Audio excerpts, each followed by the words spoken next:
നമസ്കാരം, ഏവർക്കും post market റിപ്പോർട്ട്സുകളിലേക്ക് സ്വാഗതം. ഇന്ന് ഫെബ്രുവരി 12, 2026 വ്യാഴം.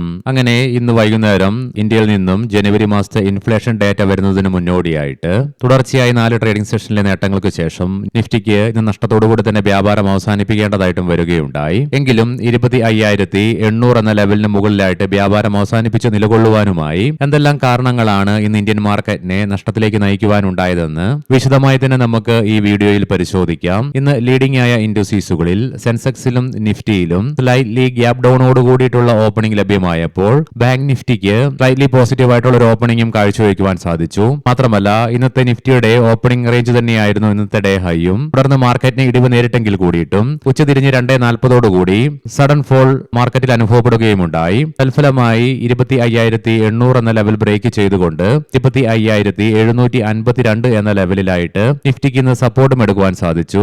ഏതാനും മിനിറ്റുകൾ കൊണ്ട് തന്നെ 25,800 എന്ന ലെവൽ തിരിച്ചുപിടിക്കുവാനും നിഫ്റ്റിക്കായി. തൽഫലമായി 146 പോയിന്റുകളുടെ നഷ്ടത്തോടുകൂടി 25,807 എന്ന ലെവലിൽ വ്യാപാരം അവസാനിപ്പിക്കുവാൻ സാധിച്ചപ്പോൾ സെൻസെക്സിന്റെ വീക്ക്ലി എക്സ്പയറി ആയിരുന്നു ഇന്ന്. എങ്കിലും 558 പോയിന്റുകളുടെ നഷ്ടത്തോടുകൂടി 84,000 എന്ന സൈക്കോളജിക്കൽ ലെവലിലുള്ള ഗ്രിപ്പ് നഷ്ടപ്പെട്ടുകൊണ്ട് ഈ ലെവലിന് താഴെയായിട്ടും വ്യാപാരം അവസാനിപ്പിക്കേണ്ടി വന്നപ്പോൾ ബാങ്ക് നിഫ്റ്റിക്ക് ഫ്ലാറ്റ് ആയിട്ട് 5 പോയിന്റുകളുടെ നഷ്ടത്തോടുകൂടി വ്യാപാരം അവസാനിപ്പിക്കുവാനുമായി NSEയുടെ അഡ്വാൻസ് ഡിക്ലൈൻ റേഷ്യോയിൽ 1038 സ്റ്റോക്കുകൾക്ക് മാത്രമേ നേട്ടത്തോടുകൂടി വ്യാപാരം അവസാനിപ്പിക്കുവാനുമായുള്ളൂ. അതേസമയം 1876 സ്റ്റോക്കുകൾക്ക് നഷ്ടത്തോടുകൂടിയും വ്യാപാരം അവസാനിപ്പിക്കേണ്ടതായിട്ടും വരികയുണ്ടായി. Bajaj Finance, Shriram Finance, Eicher Motors, ICICI bank, Trent തുടങ്ങിയ സ്റ്റോക്കുകൾ ഇന്ന് നിഫ്റ്റിയിൽ നേട്ടം കൈവരിച്ചപ്പോൾ Infosys, TCS, tech Mahindra, HCL tech, Wipro തുടങ്ങിയ സ്റ്റോക്കുകൾക്ക് ഇന്ന് നിഫ്റ്റിയിൽ നഷ്ടവും നേരിടേണ്ടതായിട്ട് വന്നു. നിഫ്റ്റി മിഡ് ക്യാപ്പിനും സ്മോൾ ക്യാപ്പിനും ഇടിവ് നേരിടേണ്ടതായിട്ട് വരികയുണ്ടായി. തൽഫലമായി 0.5% നഷ്ടത്തോടു കൂടിയിട്ടുമാണ് വ്യാപാരം അവസാനിപ്പിക്കുകയും ഉണ്ടായത്. സെക്ടർ വൈസ് നോക്കുമ്പോൾ കൺസ്യൂമർ ഡ്യൂറബിൾസിനെ മാറ്റി നിർത്തിയാൽ ബാക്കി എല്ലാ മേഖലകൾക്കും നഷ്ടത്തോടുകൂടി തന്നെ വ്യാപാരം അവസാനിപ്പിക്കേണ്ടതായിട്ടും വന്നു. അതേസമയം നിഫ്റ്റി ITക്ക് 5% നഷ്ടത്തോടുകൂടിയും വ്യാപാരം അവസാനിപ്പിക്കേണ്ടതായിട്ടും വരികയുണ്ടായി. ഇന്ത്യൻ രൂപയ്ക്ക് വീണ്ടും US ഡോളറിനെതിരെ ഇന്നലത്തെ ക്ലോസിംഗ് ലെവലിൽ നിന്നും 10 പൈസയുടെ നേട്ടത്തോടുകൂടി 90.60 എന്ന ലെവലിലായിട്ട് ഇന്ന് വ്യാപാരം അവസാനിപ്പിക്കുവാനുമായി ക്വാർട്ടർ 3 ഏർണിംഗ്സിന്റെ ഇമ്പാക്ടിന്റെ ഫലമായിട്ട് Avanti feeds, apex frozen foods തുടങ്ങിയ സ്റ്റോക്കുകൾക്ക് ഇന്ന് ഇൻട്രാഡേ ബേസിസിൽ 19% നേട്ടവും കൈവരിക്കുവാൻ സാധിച്ചു. ഗ്ലോബൽ റേറ്റിംഗ് ഏജൻസിയായ ഗോൾഡ്മാൻ സാച്ചസ് ഇന്ത്യയുടെ 2026 വർഷത്തെ GDP ഗ്രോത്ത് റേറ്റ് 6.9% പ്രതീക്ഷിക്കുന്നു എന്നുള്ള പ്രഖ്യാപനം നടത്തുകയുണ്ടായി. മാത്രമല്ല അവരുടെ കാഴ്ചപ്പാടിൽ US ട്രേഡ് ഡീൽ വഴി 20 ബേസിസ് പോയിന്റ് ആഡ് ചെയ്യുവാനും സാധിക്കുകയും ഉണ്ടായി. കൂടാതെ വരാൻ പോകുന്ന 2027 വർഷത്തില് ഇന്ത്യയുടെ GDP ഗ്രോത്ത് 6.8% ആയിരിക്കുമെന്ന് ഫോർകാസ്റ്റ് ചെയ്യുകയുമുണ്ടായി. ഇനി നമുക്ക് ഇന്ന് നമ്മുടെ മാർക്കറ്റിനെ നഷ്ടത്തിലേക്ക് നയിക്കുവാനുണ്ടായ ഘടകങ്ങൾ എന്തൊക്കെയാണെന്ന് വിശദമായി തന്നെ പരിശോധിക്കാം. ഇന്ന് രാവിലെ പ്രീ മാർക്കറ്റ് റിപ്പോർട്ട്സിൽ നമ്മൾ കണ്ടു ഇന്ത്യൻ IT സ്റ്റോക്കുകളായ ഇൻഫോസിസ്, വിപ്രോ ADRകൾക്ക് 5% ഇടിവ് ഇന്നലെ US മാർക്കറ്റിൽ അനുഭവപ്പെടുകയുണ്ടായി. അതിന്റെ ഒരു പ്രതിഫലനം ഇന്ന് ഇന്ത്യൻ മാർക്കറ്റിലും പ്രകടമായിരുന്നു. നിഫ്റ്റി IT ഇൻഡെക്സിലെ 10 സ്റ്റോക്കുകളില് എല്ലാ സ്റ്റോക്കുകളും നഷ്ടത്തോടുകൂടി തന്നെയാണ് വ്യാപാരം അവസാനിപ്പിക്കുകയും ഉണ്ടായത്. വെറും നഷ്ടമല്ല, 4% മുതൽ 6% നഷ്ടവും നേരിടേണ്ടതായിട്ട് വന്നു. അതായത് കോഫോജിന് 6%, HCL ടെക്കിന് 5%, ഇൻഫോസിസിന് 6%, L&T മൈൻട്രിക്ക് 5%, എംഫസൈസിന് 4.25%, ഒറാക്കിൾ ഫിൻസർവിന് 6.5%, പെർസിസ്റ്റന്റ് സിസ്റ്റത്തിന് 4.25%, TCSന് 5%, ടെക് മഹേന്ദ്രയ്ക്ക് 6%, വിപ്രോയ്ക്ക് 4.25% നഷ്ടം ഇന്ന് നേരിടേണ്ടി വന്നു. ഇതിനെ തുടർന്ന് നിഫ്റ്റി ITക്ക് സിംഗിൾ ഡേ കൊണ്ട് 1934 പോയിന്റുകളുടെ നഷ്ടത്തോടുകൂടി അഥവാ 5.51% നഷ്ടത്തോടുകൂടി 33,160 എന്ന ലെവലിലായിട്ട് വ്യാപാരം അവസാനിപ്പിക്കേണ്ടി വന്നതിനെ തുടർന്ന് നിഫ്റ്റി IT ഇൻഡെക്സ് അതിന്റെ 10 മാസത്തെ ലോ ടച്ച് ചെയ്യുകയും ഉണ്ടായി ഇന്ന്. അതുകൊണ്ട് തന്നെ ഇന്ന് ഇന്ത്യൻ IT മേഖലയ്ക്ക് നേരിടേണ്ടി വന്ന അതിശക്തമായ സെല്ലിംഗ് തന്നെയാണ് ഇന്ന് ഇന്ത്യൻ മാർക്കറ്റിനെ നഷ്ടത്തിലേക്ക് നയിക്കുവാൻ ഇടയാക്കിയ ഏറ്റവും പ്രധാനപ്പെട്ട ഘടകം. ഇന്ന് നമ്മുടെ മാർക്കറ്റിന്റെ അവസാന നിമിഷത്തിലേക്ക് എത്തിയപ്പോൾ ബ്രന്റ് ക്രൂഡിന്റെയും ക്രൂഡ് ഓയിലിന്റെ വിലയിൽ ഇടിവ് രേഖപ്പെടുത്തിയെങ്കിൽ കൂടിയിട്ടും ഇന്നലെ മുതൽ നമ്മൾ കണ്ടിരുന്നു ബ്രന്റ് ക്രൂഡിന്റെയും ക്രൂഡ് ഓയിലിന്റെ വിലയിൽ അതിശക്തമായ ഉയർച്ചയായിരുന്നു അനുഭവപ്പെട്ടതും. ഇന്ന് രാവിലെയും 0.5% ഉയർച്ചയോട് കൂടിയിട്ടാണ് ക്രൂഡ് ഓയിലും ബ്രന്റ് ക്രൂഡും വ്യാപാരം നടത്തിക്കൊണ്ടിരുന്നതും. ഇന്ന് ഏകദേശം ഏകദേശം 3 മണിക്ക് മുൻപേ വരെ ഇവയുടെ വിലയിൽ ഉയർച്ച അനുഭവപ്പെട്ടതും പിന്നീട് നമ്മുടെ മാർക്കറ്റ് അടച്ചതിന് ശേഷം 0.5% ഇടിവ് നിലവിൽ അനുഭവപ്പെടുന്നുണ്ടെങ്കിലും ഇന്നത്തെ മാർക്കറ്റിന്റെ ഭൂരിഭാഗം സമയത്തും ക്രൂഡ് ഓയിലിന്റെയും ബ്രന്റ് ക്രൂഡിന്റെയും വിലയിലുണ്ടായ അതിശക്തമായ ഉയർച്ചയും ഇതിനു പുറമെ സെൻസെക്സിന്റെ ഈ മാസത്തെ രണ്ടാമത്തെ ആഴ്ചയിലെ വീക്കിലി എക്സ്പയറി ആയിരുന്നു ഇന്ന്.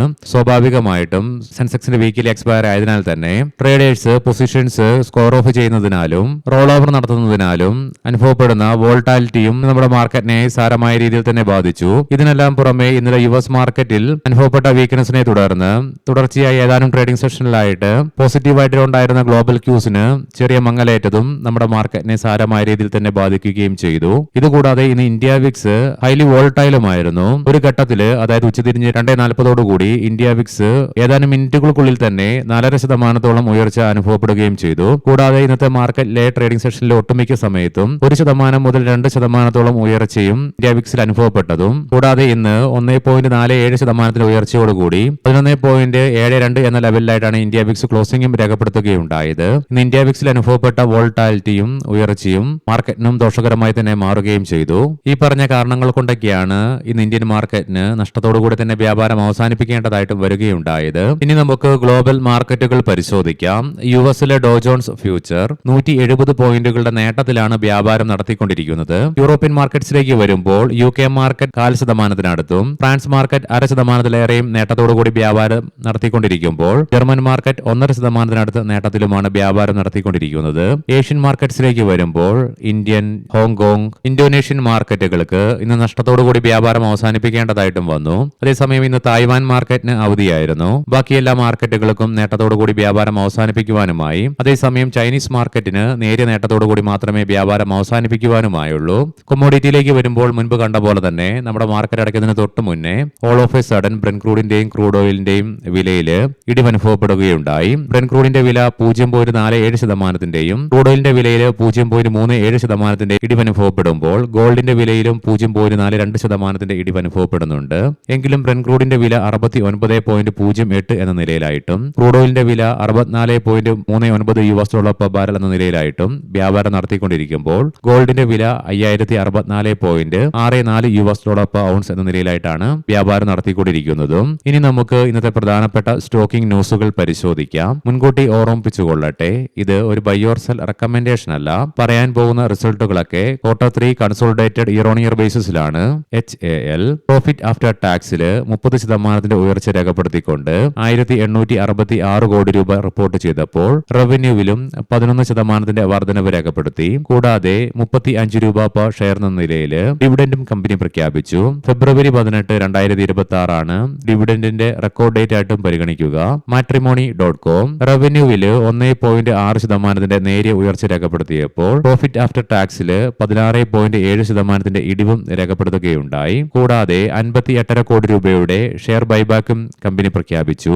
ഏരീസ് അഗ്രോ ഗുജറാത്തിലെ ബറൂച്ച് ജില്ലയിൽ പുതിയ യൂണിറ്റ് കമ്പനി ഇന്ന് ഉദ്ഘാടനം ചെയ്യുകയുണ്ടായി. ശങ്കര ബിൽഡിംഗ് പ്രൊഡക്ട്സ് കമ്പനിയുടെ റവന്യൂവിൽ 29% വർധനവ് രേഖപ്പെടുത്തിയപ്പോൾ പ്രോഫിറ്റ് ആഫ്റ്റർ ടാക്സിലും 77% വർധനവ് രേഖപ്പെടുത്തിക്കൊണ്ട് 86.5 കോടി രൂപ റിപ്പോർട്ട് ചെയ്യുകയുമുണ്ടായി. HUL നെറ്റ് പ്രോഫിറ്റിൽ 136% ഉയർച്ച രേഖപ്പെടുത്തിക്കൊണ്ട് 7075 കോടി രൂപ റിപ്പോർട്ട് ചെയ്തപ്പോൾ റവന്യൂ ഫ്രം ഓപ്പറേഷൻസിലും 4% വർധനവും രേഖപ്പെടുത്തി.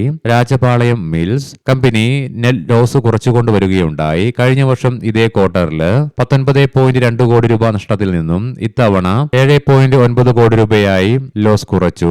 TVS ശ്രീചക്ര കഴിഞ്ഞ വർഷം ഇതേ ക്വാർട്ടറിൽ 6 കോടി രൂപ നഷ്ടത്തിൽ നിന്നും ഇത്തവണ 11.2 കോടി രൂപയുടെ നെറ്റ് പ്രോഫിറ്റുമാണ് റിപ്പോർട്ട് ചെയ്യുകയുണ്ടായത്. TCS ഇന്ന് നേരിടേണ്ടി വന്ന അതിശക്തമായ ഇടിവിനെ തുടർന്ന് 2020 ഡിസംബറിന് ശേഷം ആദ്യമായി കമ്പനിയുടെ വിപണി മൂലധനം 10 ലക്ഷം കോടി രൂപയ്ക്ക് താഴെ പോവുകയും ചെയ്തു. അദാനി പവർ പുതിയ അറ്റോമിക് യൂണിറ്റുമായി അദാനി പവർ ആണവോർജ മേഖലയിലേക്ക് ചൂടുവയ്ക്കുന്നു. ഷാഡോ ഫാക്സ് Q3 ഏർണിംഗ്സിൽ നെറ്റ് പ്രോഫിറ്റിൽ 440% ഉയർച്ച രേഖപ്പെടുത്തുകയുണ്ടായി. അതേസമയം റവന്യൂ ഫ്രം ഓപ്പറേഷൻസിലും 65% വർധനവും രേഖപ്പെടുത്തി. ഏവർക്കും ശുഭരാത്രി നേരുന്നു. നാളെ രാവിലെ പ്രീ മാർക്കറ്റ് റിപ്പോർട്ട്സുമായി കണ്ടുമുട്ടാം. നന്ദി, നമസ്കാരം.